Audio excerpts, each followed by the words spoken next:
Sensory stories can support someone's ability to concentrate. When you stimulate different sensory systems, different parts of the brain are activated.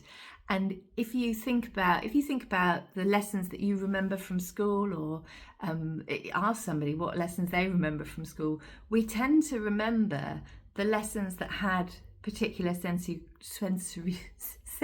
qualities. I remember all the songs from all the school plays. Like, I wish we'd sung about tax law. It would have been so much more useful to me.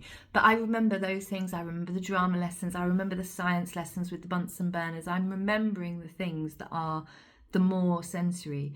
And if you think about it, it makes a kind of logical sense, doesn't it? That if more of the brain is activated during your learning, it's going to be more interesting because there's more stimulation accessed.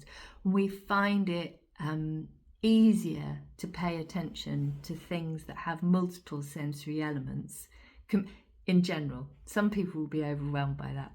There's no everybody thing, but for a lot of people, having multiple sources of stimulation that all convey a unified message is it's more interesting to the mind, and so it can support you in focusing and concentrating. And concentration it's a skill, isn't it? It's like a muscle. The more you exercise it, the better you can get at doing it. So offering people something that is easy to pay attention to gives them that experience of attending to a source for a prolonged period of time, and then you can build up that period of time so that my attention span, stretches. I'm just thinking whether we need it for people on TikTok.